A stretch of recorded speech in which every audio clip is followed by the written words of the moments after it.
विलोपन विधि से एक सवाल हर साल बोर्ड एग्जाम में जरूर आता है, इसलिए इस विलोपन विधि को सीखना आपके लिए बहुत जरूरी है। तो आप बने रहिए मेरे साथ वीडियो में अंत तक। आपको मैं आज विलोपन विधि को बहुत आसान तरीके से सिखाऊंगा।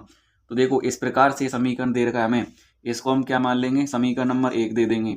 इसका नाम है समीकरण नंबर 2। विलोपन विधि में हमें सबसे पहले एक बात याद रखनी है कि जो चर दे रखे हैं, किसी एक चर को हमें क्या करना होगा, बराबर करना होगा।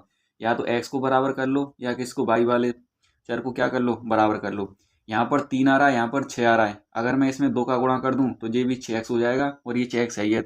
इसका मतलब मुझे समीकरण 2 में क्या करना पड़ेगा, समीकरण 1 में 2 से गुणा करना पड़ेगा। तो ये x वाला चर क्या हो जाएगा, बराबर हो जाएगा। तो मैं लिख दूंगा यहाँ पर समीकरण 1 में 2 से गुणा तथा समीकरण 2 में 1 से गुणा करने पर। इस बात को मैंने यहाँ लिख दिया। अब देखो गुणा करते हैं इसमें। अब 2 का गुणा करेंगे 3x के साथ, ये बन जाएगा तुम्हारा 6x प्लस इस 2 का गुणा करेंगे 5y के साथ, ये बन जाएगा 10y। बराबर है तो बराबर। अब 2 का गुणा किससे करेंगे, 7 के साथ, तो 7 दूनी 14। हमें जब भी गुणा करें तो पूरे समीकरण में करना है, ये नहीं कि केवल एक पद में ही कर लें तो सवाल गलत हो जाएगा। इसके बाद इसमें 1 का गुणा करेंगे तो 1 का गुणा किसी में ही करते हैं तो वो संख्या ऐसे के ऐसे आ जाती है। तो ये -4, ये बन गया हमारा समीकरण। अब हमें जो पद यानी जो चर हमने बराबर किया है उस चर को क्या करते हैं, हम काटते हैं। तो दो चर बराबर किया है वो कटेगा कब, जब दोनों चिन्ह अलग अलग के हों।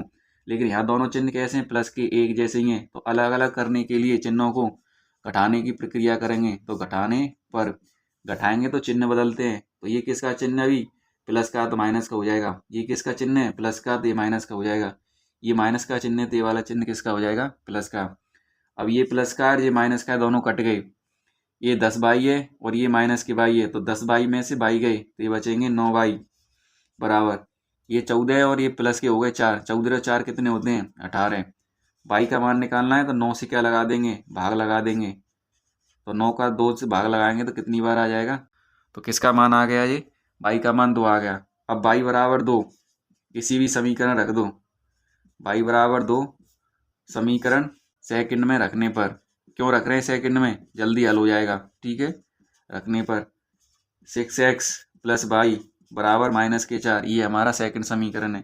6 की जगह 6, x की जगह x प्लस बाई की जगह कितना निकाला है, 2 निकाला है, बराबर -4, ठीक है। 6x की जगह 6x, 2 को उधर ले जाएंगे तो -4 तो ये है और 2 इधर आएगा तो -2। 6x बराबर -2 और -4 कितने हो जाएंगे, -6, ठीक है। नहीं, x का अगर यहाँ से मान निकालेंगे तो -6 में इस 6 का लग जाएगा भाग, कितनी बार, एक बार, ठीक है। जी माइनस है तो माइनस, तो x का मान कितना आ जाएगा, -1 और y का मान कितना आ जाएगा, +2। इस प्रकार से हम विलोपन विधि से x और y की क्या निकाल सकते हैं, मान निकाल सकते हैं। आई होप के क्वेश्चन आपको समझ में आया होगा। क्वेश्चन समझ में आया तो वीडियो को लाइक करते हैं, दोस्तों के पास शेयर कर दें। तो हमारे चैनल को भी कर लें सब्सक्राइब, जैसे कोई भी वीडियो हम डालेंगे तो आप तक नोटिफिकेशन पहुंचता रहेगा।